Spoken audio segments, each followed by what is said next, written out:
Hello दोस्तों, स्वागत है आपका IQ स्टडी पॉइंट में। आज का हमारा टॉपिक है पंचायती राज। ठीक है, तो पंचायती राज से एक दो क्वेश्चन हमेशा एग्जाम में पूछे जाते हैं, तो इस टॉपिक को आपको अच्छे से याद रखना है। ठीक है, इसमें मैंने टॉप 50 क्वेश्चन लिए हैं और जितने भी क्वेश्चन हैं आपके एग्जाम के पॉइंट ऑफ व्यू से काफ़ी इंपॉर्टेंट है। क्वेश्चन नंबर 1 है, भारत में पंचायती राज सबसे पहले कहाँ लागू हुआ? तो इसका राइट आंसर है ऑप्शन नंबर बी, राजस्थान। ठीक है, भारत में पंचायती राज जो है सबसे पहले राजस्थान के नागौर जिले में 2 अक्टूबर 1959 से लागू हुआ था। ठीक है, कौन सा जिला था ये आपको याद रखना है। कौन सा जिला था? नागौर जिला था। और कब लागू किया गया था?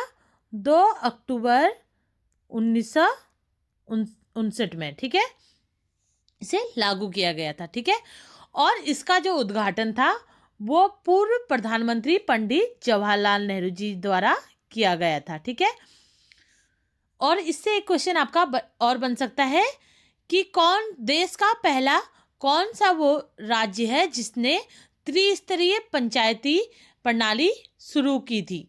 तो वो था राजस्थान। ये आपको याद रखना है। ठीक है, और उसके बाद उसी साल से जो है आंध्र प्रदेश ने भी इसे लागू कर दिया था, पंचायती राज प्रणाली को। ठीक है, क्वेश्चन नंबर 2 है, भारत में पंचायती राज कब लागू हुआ? तो इसका राइट आंसर है ऑप्शन नंबर सी, 1959 में। ठीक है, 2 अक्टूबर 1959 में जो है राजस्थान में पंचायती राज लागू हुआ। ठीक है, क्वेश्चन नंबर 3 है, पंचायती राज का प्रथम प्रयोग किस जिले में हुआ? तो इसका राइट आंसर है ऑप्शन नंबर ए, नागौर। ठीक है, राजस्थान के नागौर जिले में जो है पंचायती राज का प्रथम प्रयोग हुआ था। ठीक है, क्वेश्चन नंबर 4 है, पंचायती राज किस समिति की सिफारिश पर लागू किया गया था? तो इसका राइट आंसर है ऑप्शन नंबर बी, बलवंत राय मेहता समिति। ठीक है, तो भारत में जो पंचायती राज प्रणाली लागू जो हुई थी वो किसके आधार पर हुई थी? वो बलवंत राय मेहता समिति 1957 की सिफारिश के आधार पर इसकी ये जो था लागू किया गया था। ठीक है, और बलवंत राय समिति ने जो है इसे कितने स्तरीय? त्रिस्तरीय। ठीक है, त्रिस्तरीय पंचायती राज प्रणाली की सिफारिश की थी, जिसमें पहला स्तर था ग्राम पंचायत, दूसरा था पंचायत समिति और तीसरा कौन सा होता है? जिला परिषद। ठीक है, क्वेश्चन नंबर 5 है, बलवंत राय मेहता समिति कब बनी? तो इसका राइट आंसर है ऑप्शन नंबर बी, 1957 में। ठीक है, बलवंत राय समिति कब बनी थी? 1957 में बनी थी। क्वेश्चन नंबर 6 है, पंचायती राज किस समिति ने 3 स्तरीय व्यवस्था का सुझाव दिया? तो इसका राइट आंसर है option number A, Balwant Mehta समिति ने जो है 3 स्तरीय व्यवस्था का सुझाव दिया था। ठीक है, और भारत में जो पंचायती राज व्यवस्था को मजबूत और संगठित रूप देने के लिए जो है बलवंत मेहता समिति ने इसे 3 स्तरीय पंचायती व्यवस्था का सुझाव दिया था। ठीक है, ये जितने भी क्वेश्चन मैं आपको करा रही हूँ सारे ही इंपॉर्टेंट है, तो इस टॉपिक को आप अच्छे से याद रखिएगा।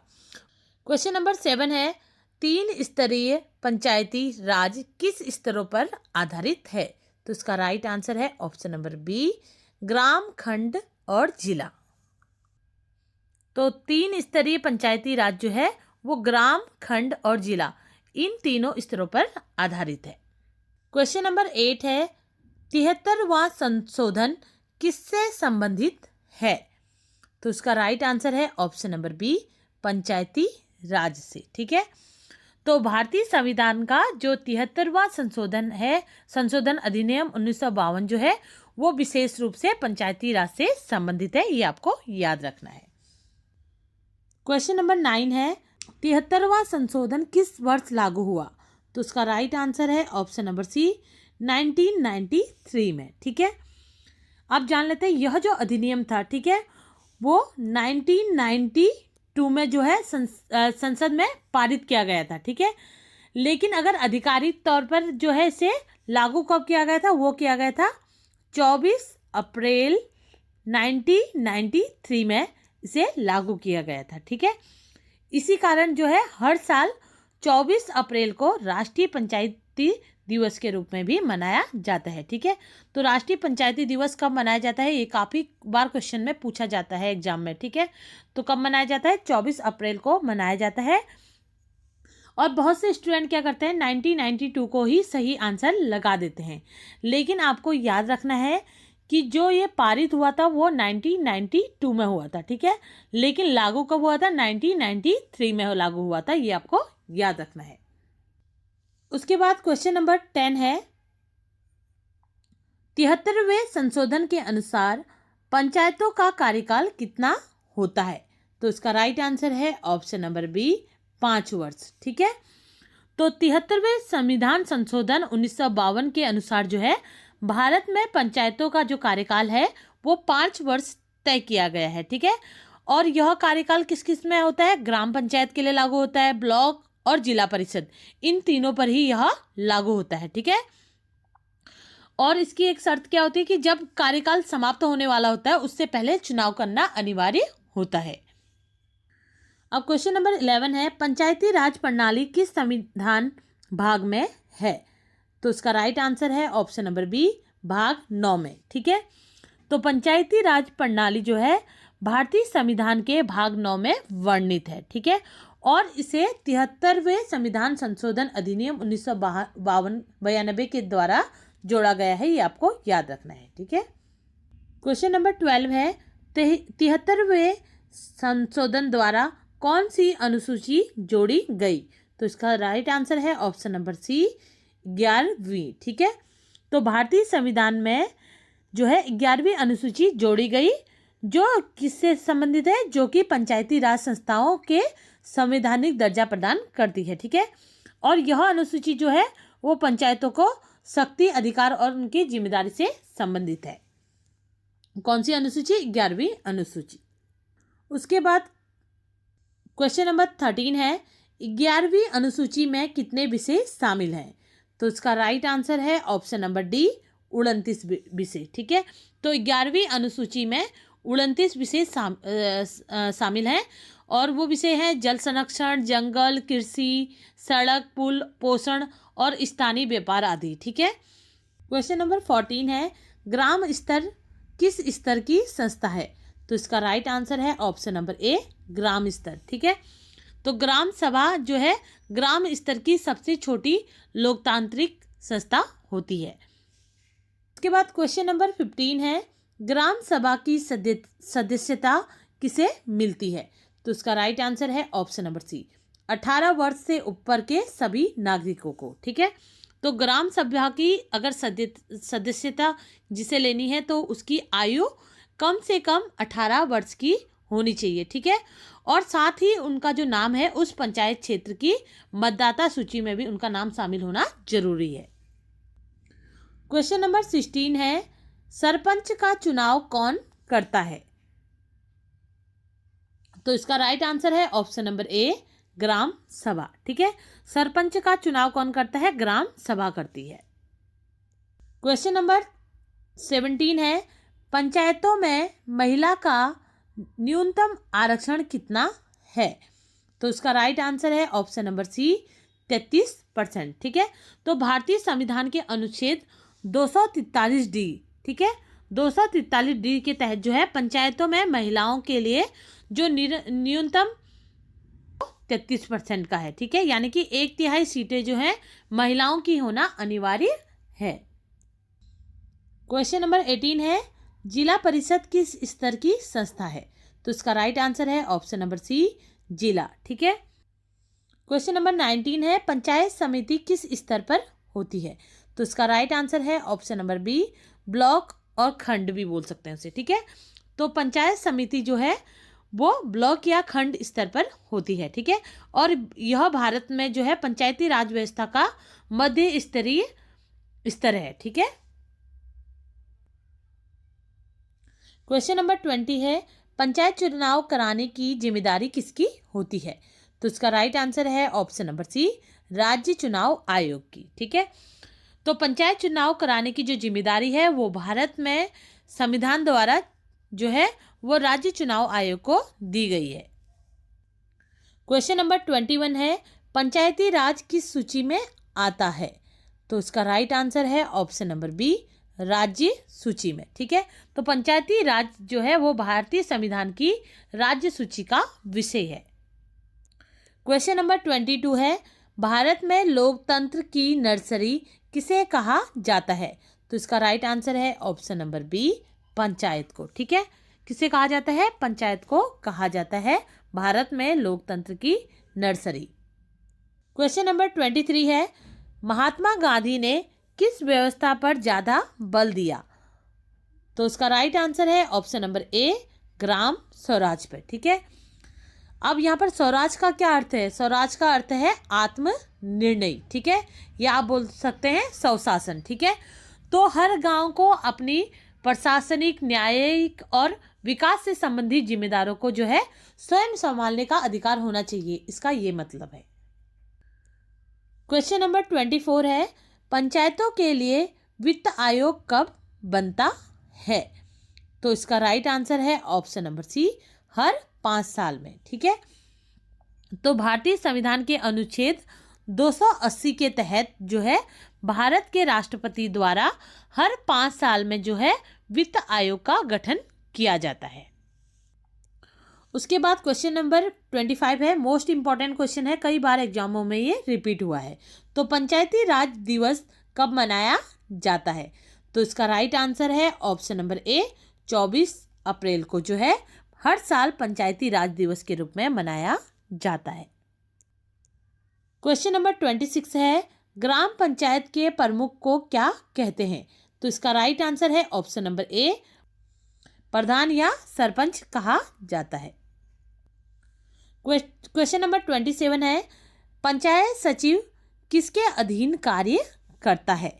तो इसका राइट आंसर है ऑप्शन नंबर बी, राज्य सरकार। ठीक है, तो पंचायत सचिव जो है वो मुख्य रूप से राज्य सरकार के अधीन कार्य करता है। ठीक है, और यह क्या है? एक सरकारी कर्मचारी होता है जिसकी नियुक्ति किसके द्वारा की जाती है? राज्य सरकार द्वारा की जाती है। उसके बाद क्वेश्चन नंबर 28 है, अशोक मेहता समिति ने किस प्रकार की प्रणाली की सिफारिश की थी? तो इसका राइट आंसर है ऑप्शन नंबर बी, 2 स्तरीय। ठीक है, तो अशोक मेहता समिति ने जो है पंचायती राज के लिए 2 स्तरीय प्रणाली की सिफारिश की थी। ठीक है, और इसका गठन कब हुआ था अशोक मेहता समिति का? तो वो हुआ था 1977 में, ये भी आपको याद रखना है। क्वेश्चन नंबर 29 है, पंचायती राज व्यवस्था को संविधान में जोड़ने के लिए कौन सा संशोधन किया गया?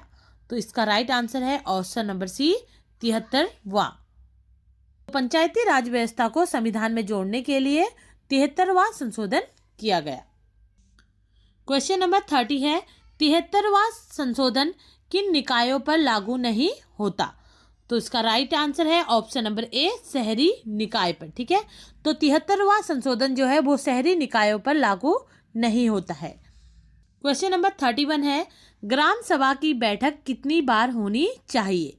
तो इसका राइट आंसर है ऑप्शन नंबर बी, साल में 2 बार। ठीक है, तो 73वें संवैधानिक संशोधन के अनुसार जो है साल में कम से कम कितनी बार? 2 बार जो है इसकी बैठक होना अनिवार्य है। ठीक है, एक मीटिंग कब होनी चाहिए? जब खरीफ की फसल हो, तथा दूसरी मीटिंग कब होती है? जब रबी की फसल के बाद इसका होना अनिवार्य होता है। ठीक है, और कई राज्यों में अलग अलग नियम है जिसके अनुसार 4 बैठकों का होना भी अनिवार्य है। ठीक है, क्वेश्चन नंबर 32 है, पंचायत का लेखा परीक्षण कौन करता है? तो इसका राइट आंसर है ऑप्शन नंबर डी, राज्य लेखा परीक्षा अधिकारी। ठीक है, कौन करता है? राज्य लेखा परीक्षा अधिकारी द्वारा जो है मार्गदर्शन और निरीक्षण किया जाता है। ठीक है, निरीक्षण किया जाता है। उसके बाद क्वेश्चन नंबर 33 है, पंचायतों को अधिकार देने वाली संस्था कौन है? तो पंचायतों को अधिकार देने वाली संस्था कौन है? तो इसका राइट आंसर है ऑप्शन नंबर सी, राज्य विधानमंडल। ठीक है, तो पंचायतों को अधिकार देने वाली जो संस्था है भारत में वो राज्य विधानमंडल है। क्वेश्चन नंबर 34 है, पेशा अधिनियम किससे संबंधित है? तो इसका राइट आंसर है ऑप्शन नंबर बी, जनजाति क्षेत्र में पंचायतें। ठीक है, तो पेशा अधिनियम जो है वो भारत में 5वीं अनुसूची वाले जो क्षेत्र हैं उनमें रहने वाले आदिवासी लोग समुदाय के लोगों को जो है उनको अधिकारों को संरक्षण से संबंधित है। ठीक है, पेशा अधिनियम। क्वेश्चन नंबर 35 है, पेशा अधिनियम किस वर्ष पारित हुआ? तो इसका राइट आंसर है ऑप्शन नंबर सी, 1996 में। ठीक है, 1996 में जो है पेशा अधिनियम को संसद में पारित किया गया था। ठीक है, डेट भी याद रख लीजिएगा, 24 दिसंबर 1996 में। क्वेश्चन नंबर 36 है, पंचायतों को वित्तीय सहायता कौन देता है? तो इसका राइट आंसर है तो सभी। ठीक है, तो केंद्र सरकार, राज्य सरकार और वित्त आयोग, ये तीनों ही जो है पंचायतों को वित्तीय सहायता प्रदान करते हैं। क्वेश्चन नंबर 37 है, पंचायत कर किसका उदाहरण है? तो इसका राइट आंसर है ऑप्शन नंबर ए, प्रत्यक्ष कर का। ठीक है, तो पंचायत कर जो है मुख्य रूप से स्थानीय कर होता है, जिसे हम लोकल टैक्स भी बोलते हैं। तो ये एक तरीके का क्या है, अप्रत्यक्ष कर का मुख्य उदाहरण है। क्वेश्चन नंबर 38 है, जिला परिषद का मुख्य कार्य क्या है? तो इसका राइट आंसर है ऑप्शन नंबर बी, जिला स्तर की योजनाएं। ठीक है, तो जिला परिषद का मुख्य कार्य क्या है? जिला स्तर की योजनाएं। क्वेश्चन नंबर 39 है, पंचायत समिति किसके बीच का स्तर है? तो इसका राइट आंसर है ऑप्शन नंबर बी, ग्राम और जिला।